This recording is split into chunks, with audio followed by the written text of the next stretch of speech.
Capricorn, hello, welcome to Starchaeology Tarot. This is my channel and this is me, Desi. I'm so happy to see you here. If you're a long-time viewer, welcome back. If you're brand new, welcome for the first time. I hope to really wow you. No, I hope to make you feel seen, heard, and understood. That's what tarot is all about. It's a tool for introspection, and if you're here, you're doing the hard work, which is the work on yourself. And I like you for that. Strength just flew out. Let's get to pulling some cards right away, Capricorns, for April. I'm looking today, messages for Capricorn, for April. What is their situation? What's the obstacle? And what is the advice for Capricorn? Calling in spirit, calling in source, calling in the guides of every member of this chosen collective who is here today. If you're here, it's because you're supposed to be here. It's because your guides led you here, Capricorn. What are the messages for Capricorn for the month of April?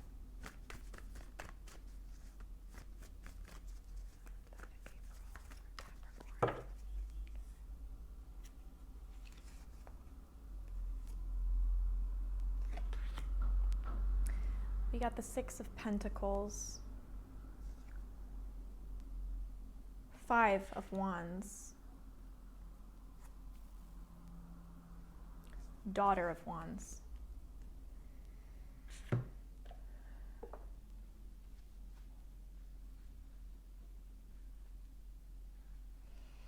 Capricorn, you are having some things are really starting to bloom for you in April.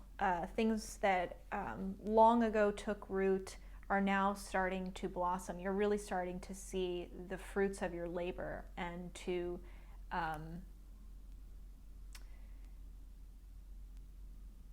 I'm hearing some of you are feeling validated in April, which is great. You're getting affirmation that you wanted for a long time. You're getting validation that you needed from other people. What goes hand in hand with that, though, sometimes with a little bit of success, with a little bit of achievement in some way, we draw more attention to ourselves. We put ourselves in the spotlight. The more successful we get, the more we put ourselves center stage in the spotlight. And there's something about things taking bloom for you, or things blooming for you, things blossoming, having little wins here and there, getting some kind of validation that is also opening the door to conflict with people in your life. And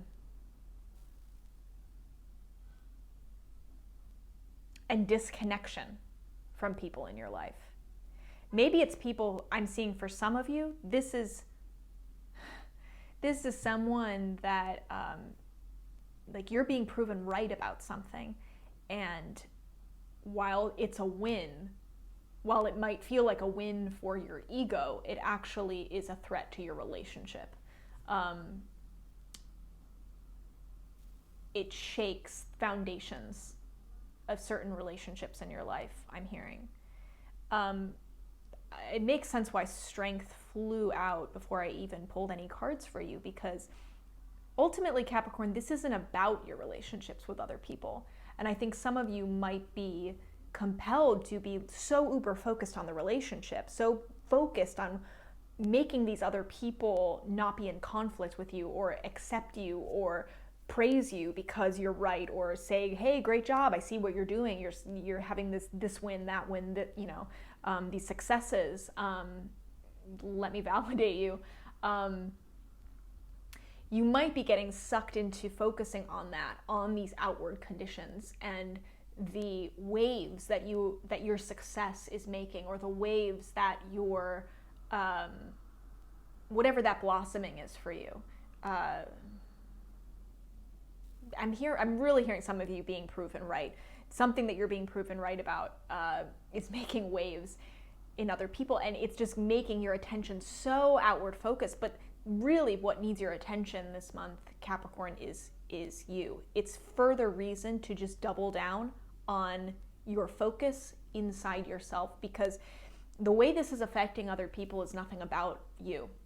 It's about them. There is something triggering to them about your success. There's something triggering to them about you being right about something, or something coming through for you, something finally blossoming, you finally breaking through. And it's easy to look at that, see the conflict it's causing, and take it personally in some way. That's what any of us would do, right? And then to be so super focused on, how do I make this person actually be okay with what's happening with me, or approve of me, or accept me, or say good job to me, praise me in some way.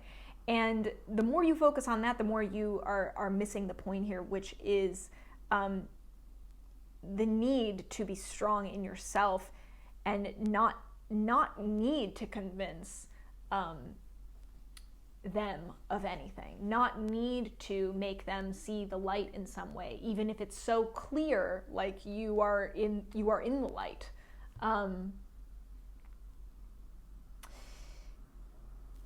This is not necessarily, if this is causing, if your success or your win, this blossoming is causing disconnection between you and someone else, it isn't really about you. It isn't really about even the health of the relationship.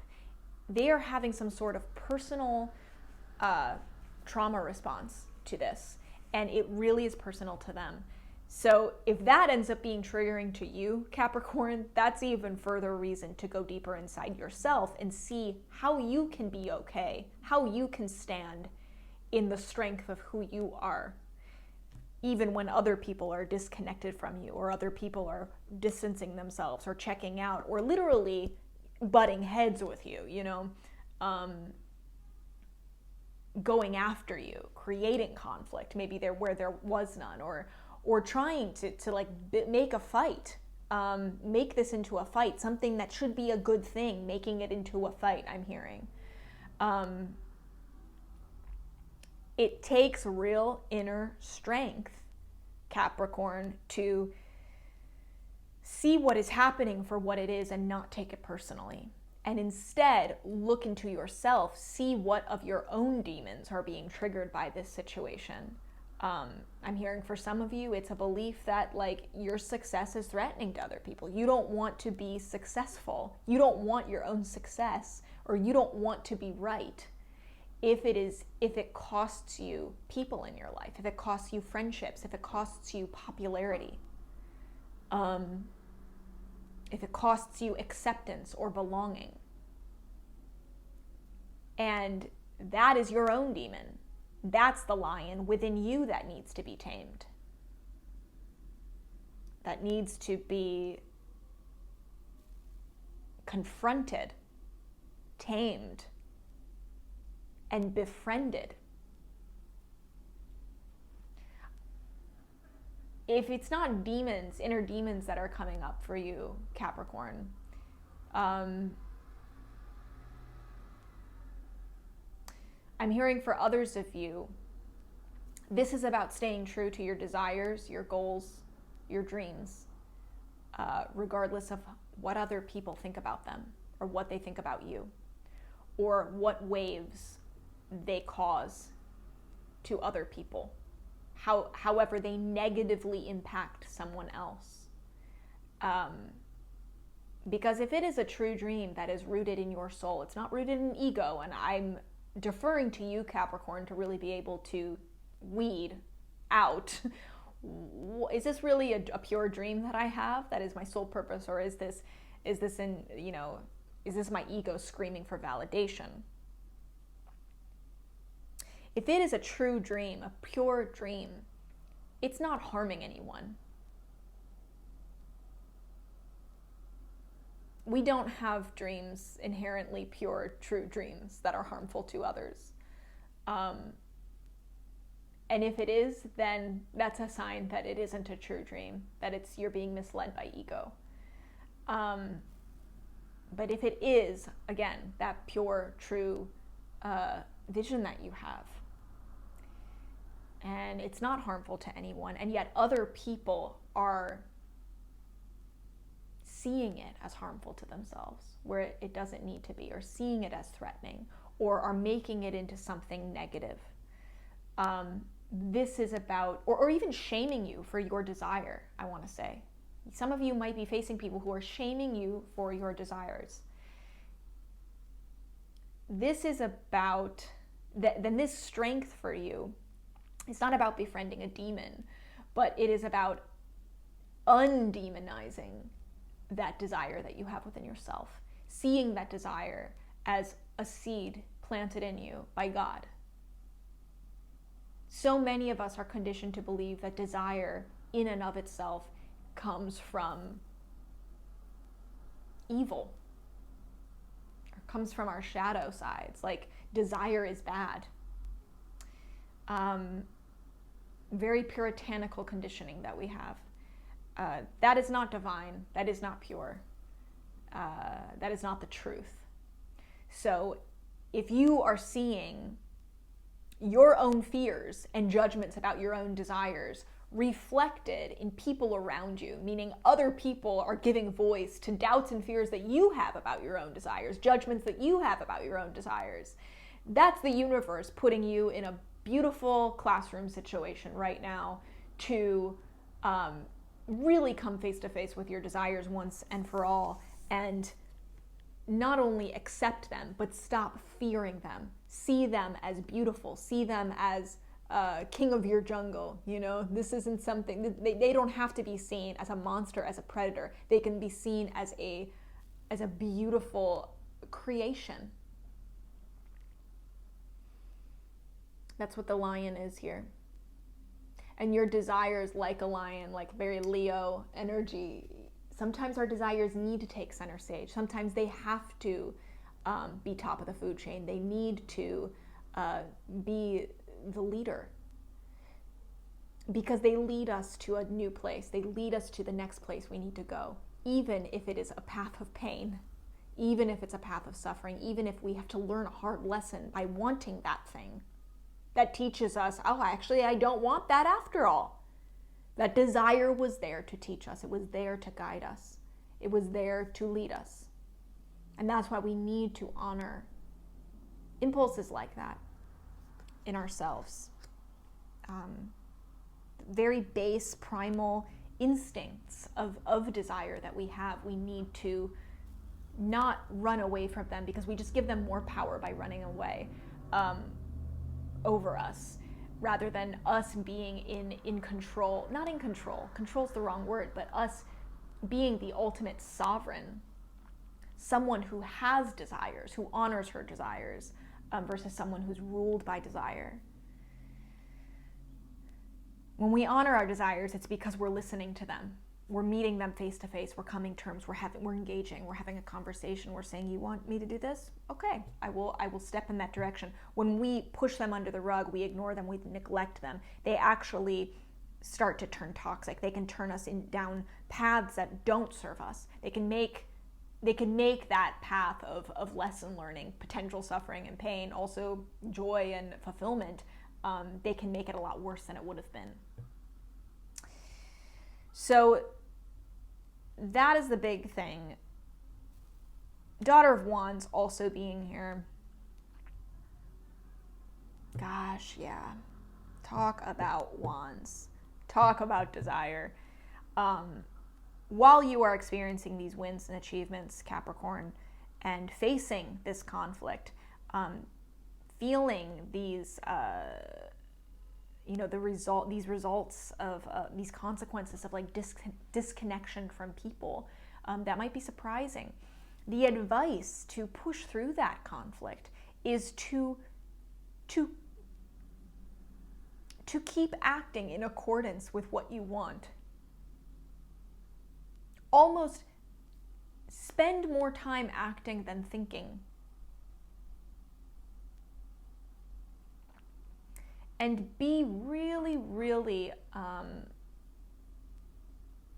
observational and curious about the feelings that you have that come up in you, the desires that you have, the passions that you have. Because I think that this conflict might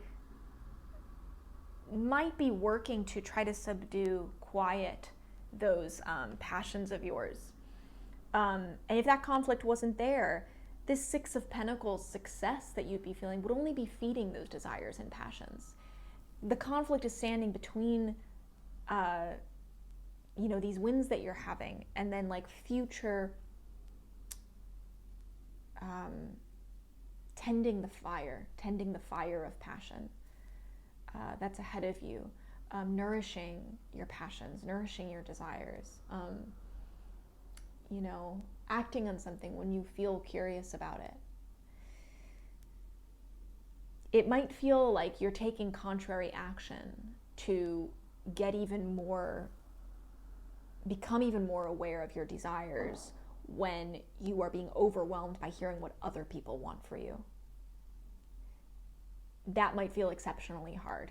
If it does, it's because that's exactly the lesson that you need to learn right now. That's exactly what you need to be working on right now, is not abandoning those desires in the face of someone else expressing an opposite desire for you, but rather how you share that, how you honor that desire, how you show up for yourself, show up for the seeds planted in you in the face of conflict, in the face of adversity. I hope this was clear, Capricorn. I would love to hear how this looks specifically for you in your life. If you're not a patron yet, please sign up below. You can support me for just a few dollars a month and you will get access to special secret readings for patrons. So please check that out. The more patrons I get, the more readings I will be able to do. I'll have more resources to be able to devote more of myself to this. So please, please consider. And if not, hit that like and subscribe button because that goes a long way too. Thank you so much, Capricorn. I love you very much. I'm rooting for you in April and I'll see you next time.